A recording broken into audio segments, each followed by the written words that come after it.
the high school Pretty support fortunate staff. to get one. Yeah. His letter says middle school. Yeah. I think originally he was middle school, and I think Kara had made some adjustments, so I believe he was high school. I'm sure he's Okay. Any questions on this? Approval hire for Eric. Joe? Aye. Aye. Aye. Aye. Motion carried 5-0-1. Resolution 1920-32, approval to hire Margaret Mitchell, K-5 General Music. Motion? So moved. Jim? Second. Second by Dick.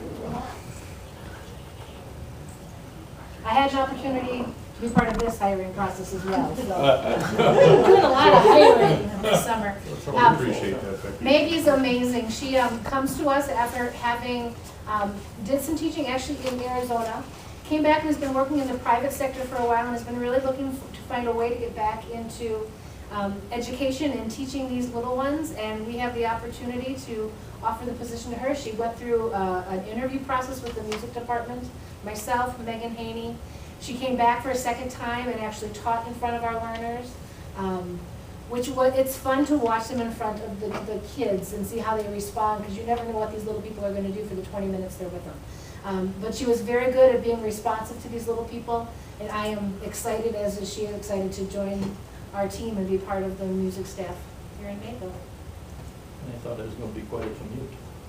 Arizona? Yeah, no, but actually she's over in Manitowoc, and she is wow. she's looking to relocate into the community somewhere in the area. So she is moving into the area. That will not be a commute. That's if you graduated like. Keep up.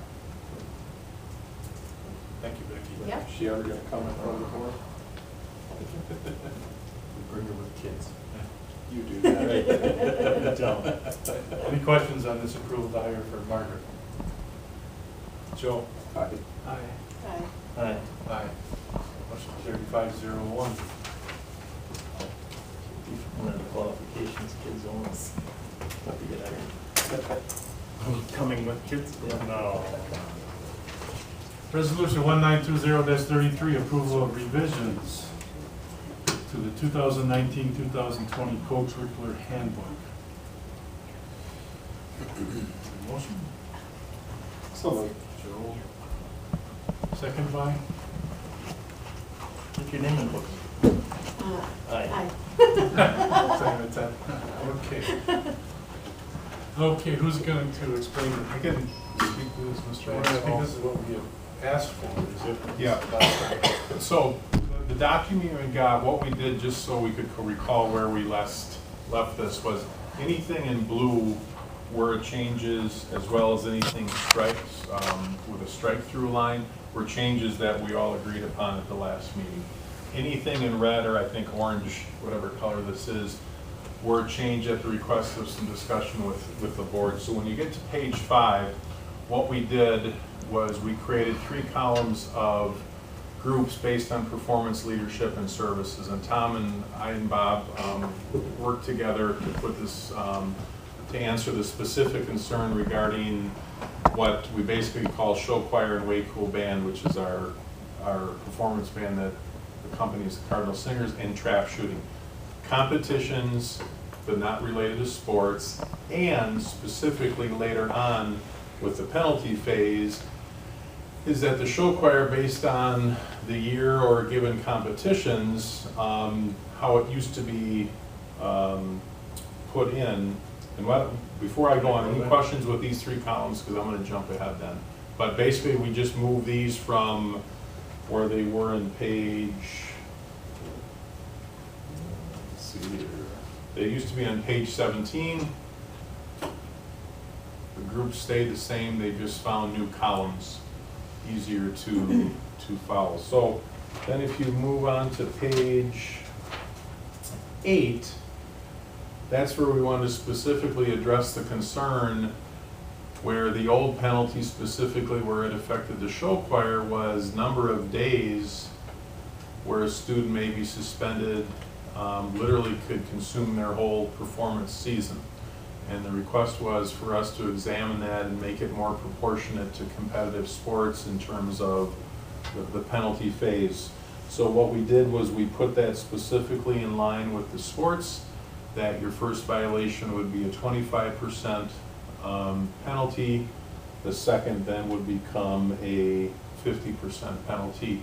That may seem like a lot, but when the penalty used to be the number of days, you could literally lose 4 or half your season in the day penalty versus the percent penalty. So this is more fair and equitable.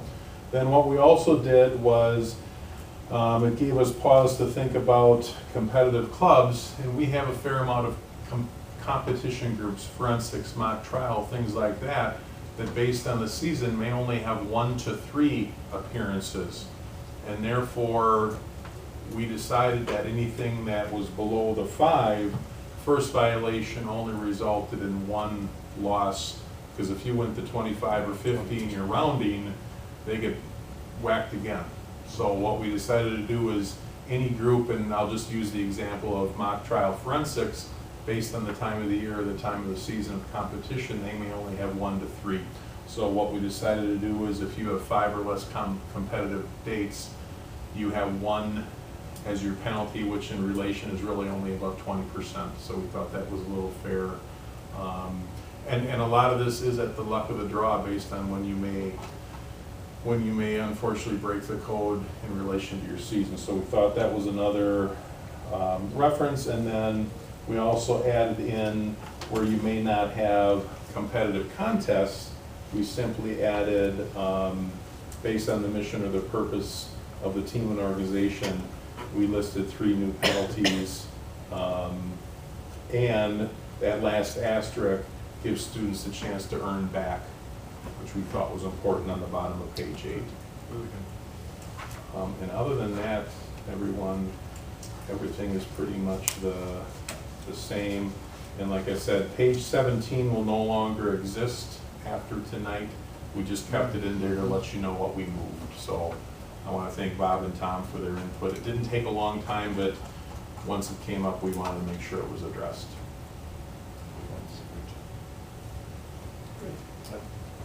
Any questions on these revisions? Thanks for the good, fast response. Tom did good work, and Beth Held and Carol were also put this together, so I'll thank them too. Joe? Aye. Aye. Aye. Aye. Motion carried 5-0-1. Resolution 192034, approval of 2019-2020 teacher addendum. So moved. Motion by Joel. Second by I'll second Tatiana. Okay. Teacher addendum updates, they're actually relatively simple. The support staff addendum updates, there's a lot in that one as we tried to pare down labor grades. So for the teacher addendum, we had already approved, or you as a board have already approved the employee handbook. That's the big overarching. This is just digging deeper into ones that are very specific for the professional staff. So if you go to page 8, I will scroll down to. So we, and Patty's on the audience, and Patty, what I would like to have by the month of October, the new, whatever we're gonna call it, salary schedule, ed comp model, whatever. We're so close, we just have to get together and we need teacher feedback. So you can't do that without having teachers around. So I figure we'll get the school year started and we'll see if we could get that put together. So that just struck out, there's not a reference to that, but there's, say, see Appendix A, or see Appendix, which is red square, so that we need to get that appendix done. So down to page 8, as far as health insurance, this just reflects the current plan. So what we did was 6% is for anybody who qualifies for wellness. After that, it's up to the 12%. So that plays pretty much like the state plan. So if you do not participate in wellness, it goes to the state plan. We had mentioned on our tour, there's a new wellness app that we have that keeps track of our wellness points. It's through our insurance provider. It's called Vitality. It's actually super impressive. And it's our one-stop sport shop where we'll keep everything. So we actually have an in-service built an after-school meeting to do a training for the staff that want to participate in it. So it's an option for them, they don't have to. So, but the vast majority of the staff are motivated to For participate. wellness in the past, did we have a lot of staff members? Well, I would say the vast majority do. The vast majority. I would say, it's actually, my perception is that 98% of the staff do, but actually it's not that high. So it's lower than that. I would say probably say. So, what was that? It's a handful. Yeah, but when you're still a small organization, Sure. it's enough. So I think we're probably in the 90%. And I think now that the rates are changing, it's more, there's a bigger incentive to be a part of it now that we have went to the 88%. So then we struck out some language that does not matter then after that, consider we have the new.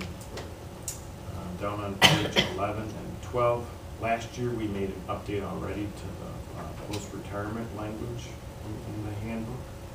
So page 11 and 12 talks about the licenses.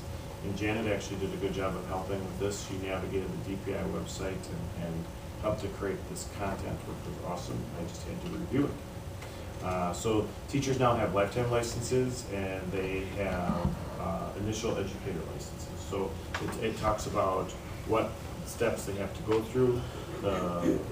Really what they have to in the state of Wisconsin is they have to get a teaching job and they have to be evaluated. And if you continue to do that, then you can hold your license. And then if you've got multiple years of consecutive teaching, you can end up getting that converted into a lifetime teaching license. So a license with stipulations, that is, those would be like an emergency license, so just some new terms. But the goal was to try to have a resource in the district that they can go to versus saying, go to the DPI website. So it's right there.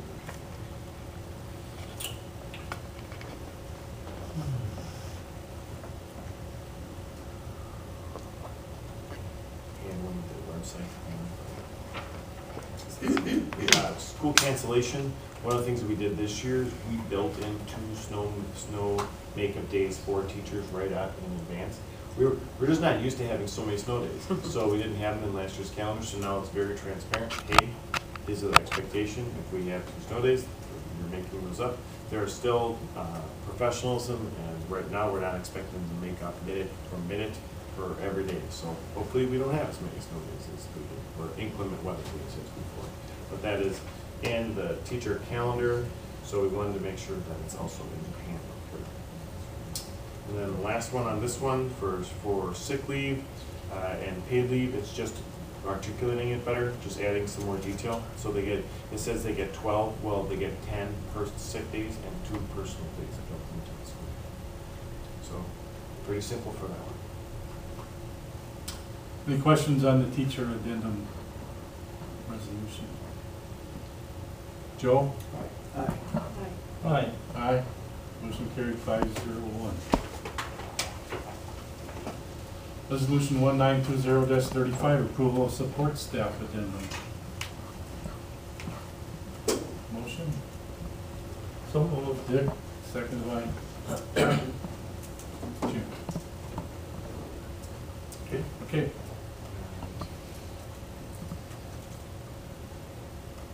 So this resource is in a draft mode because it has tons of edits that are in it, so then I'll have lots to clean up after approval tonight before it is sent out.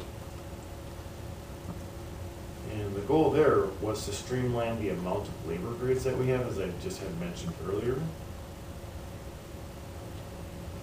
And also to articulate some things that we've noticed that are like areas in question or confusion, challenges that we have. Actually, some of them, we're looking to align the benefits to support equity, because there are some big changes between a school year part-time and a school year full-time, or a school year part-time and a fiscal year full-time. They're very different in some areas, so we're trying to kind of bring them a little bit closer. And we still, I think, have some more progress to do with that, but there's some big budget implications for that as we go through it. So we're making progress. So here, we're down to labor grade 1, 2, 3, and 4. So labor grade 1 is crossing guards. It's really just a very unique position. Labor grade 2 is mostly food service staff. Labor grade 3 are the school year secretaries and school year paraprofessionals, so they are special education aides. And then labor grade 4 is the certified para-interventionists. These are people who have teacher licenses in the para world. So those are nice and clean. They actually make sense. There's not a lot of blending between the duties. So hours were updated then just to reflect as we consolidated them for the positions. Wages had a little bit of updates just to make sure our range was wide enough. The personal leave would be one area that we actually, for labor grade 2, we added in that they could get to 2 days per year after 6 years of continuous employment. The others could do that, but this labor grade could not. So we didn't think that was equitable. Then we went into, for the paraprofessionals, so the goal was to, they don't have a lot of flexibility in their positions. So either they're, in order to have a day off, it's a sick day, or it is their one personal day they have for the year, or they're taking unpaid leave. Well, the challenge with that is that we really need them to be there. They're hired to be there when kids are there. So we only have 170 plus days of school. We really need them to be there. So as a way to incentivize them to be there, I talked to some other professionals in the superintendent organization, and one of the things they talked about, they called it, and it's an old school term, good boy time is the term, and that's certainly not what you see there. But that was the concept. Hey, you did a really good job. Tell you what, you didn't use your sick days this year. We're gonna give you a bonus day for the next year. So we talked about it. If we could have it be that our staff members not taking unpaid time, they're saving their sick days, that if they're really coming to work, the recommendation was that we would give them an opportunity to have one additional personal day the next school year. So it's a way to acknowledge that. So it's not, they're not losing. Cash it in. For instance, you didn't use any sick days, can Just we? pay them. I don't know, me personally, I mean, that's one idea I'm thinking too. The problem is they're gonna get that cashed in, and we're trying to incentivize them to come back the next year too. Versus you just gave them Well, then cash. we could cash it in the following year. So, possibility, so when we had met with the staff, that's what they had talked about. Actually, what they were more interested in was having an opportunity to be off and spend the time with their kids. Like their kids go on a field trip, but they can't go because if they go, it's unpaid. So this is kind of, I was trying to respond to what I heard from the support staff Sure. and give Is there a them way to that do it? opportunity. Because I know for support staff to flexibility. me, I think are very important, especially with their. Here's what I say, you let's see how this kids. goes. This is, Sure. you know, so this is in response to listening to them. This Sure. came out of those discussions.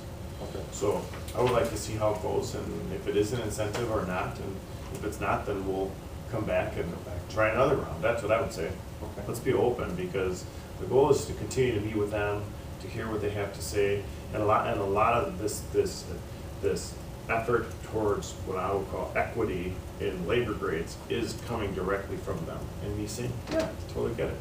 So I inherited this model, and we have made little changes, and now we're trying to kind of make a bigger leap towards balancing some of these things out. So I'm open to that, but I guess I'd like to see how this goes. Go from there. So in the world of holidays, on page 9, right now, all of these would be moving to 5 paid holidays. We're adding in 1 more. When you get to the fiscal year staff, you'll see that there are additional paid holidays there. I'd like to see us start to make some progress towards adding some. So unpaid time off, it's asking for more notice, okay? Because we're literally just getting, hey, I'm gonna take a day off. No notice.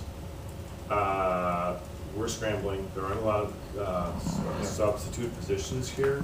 And if you were to look at, as I did this year, monitoring the middle school, which was great, they were communicating I was getting the updates. A lot of the special education aid vacancies, they weren't being filled. There's no one to fill them. So when things come in last minute, those are very difficult for us to fill. So if they can give us some advance notice of this request, we'll see if we can accommodate, because this is unpaid time, it's not sick time, it's literally, hey, I'm not coming in. So we definitely want to have some advance notice of it. The health insurance piece, just embedded into it, it talks about the Affordable Care Act and the 90-day waiting period that goes along with it. We added a cumulative leave payout for food service staff. We did not have that in their benefit. And we tweaked the substitute rate of pay to reflect what the current market is going for. Now getting into the fiscal year piece. Fiscal year, we reduced to 2 labor grades. So we have fiscal year part-time and fiscal year full-time. And so we condensed them. That one says part-time custodian. So part-time is anything under 35 hours, and anything above that becomes qualifying for full-time benefits. So we go down to the pay ranges, and we're articulating the ranges by these positions. And those have definitely moved up, just so you're aware, throughout since the members of this board, like Joe has been on the board, those wages have moved up. The sick days accumulation, we moved that to 60 in order to line up with the other fiscal year staff. So you got fiscal year part-time, fiscal year full-time. So somebody working 37 hours can bank up to 60 days. Somebody working 35 could only bank up to 40. So but we thought we recommended leveling those out. The holidays for the fiscal year part-time align with all of the school year staff. The big difference is that these have 10 paid holidays for the fiscal year. So my recommendation is moving ahead, we start to add in some additional days there. So the unpaid time off, same exact thing, asking in advance, just giving us some notice for the unpaid time. The health insurance, again, includes the Affordable Care Act stuff. It does also include, because the fiscal year part-time, fiscal year full-time qualify for health insurance, so it has actual numbers of the 88% for those that do not participate in the bonus. Updated the rate of pay for sub for the fiscal year full-time. I think that's the majority. Okay, sick leave. So when you have multiple days of sick leave, we're adding in language to say that, hey, we actually can ask for a doctor's note for that. So if you've got more than 3 days in a row, we're going to ask for a doctor's note. And that we really discourage sick days being used after a holiday or a school break. Those are the days when we really need all hands on deck for schools, and we're concerned about that. So it does say that, hey, if you are missing at that point in time, we do need you to have a doctor. And it's just about transparency, trying to put it in front of them so we can have conversations about this right out of the gate with all of the staff. So this sick leave accumulation on page 17, we just had to update the labor grades considering we eliminated 2. We did go to, by the way, to something called True Time for all of our support staff that are hourly. So now everything happens through Skyward. It's a great resource. I just approved my first timesheets through True Time today. So that was really cool. So that'll help with payroll, making sure that everything gets processed the right way and timely. On the bereavement one, we added the word current because we literally Oh, you had some. added it, I thought you were taking it out. No, we added that Okay. because they're no longer together, but they're Right. going to the funeral of someone, their Ex-wife, ex-spouse's right. mother. Well, you're actually not related legally, so you could take a personal day if you had one, but that's not a sick day, and it's unpaid time is what it is.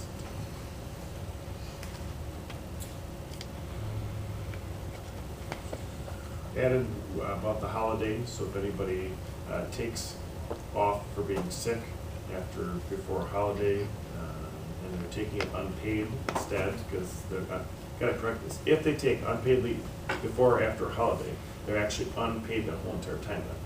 They took unpaid time. So if you want to extend a vacation, hey, we need you. So we're really trying to say, please work when we have these school days. There's a lot of time off. And then vacation time that people have accumulated must be used prior to August 1st. We're trying to use it as an entire group here, trying to wrap that up as much as possible. And that's it.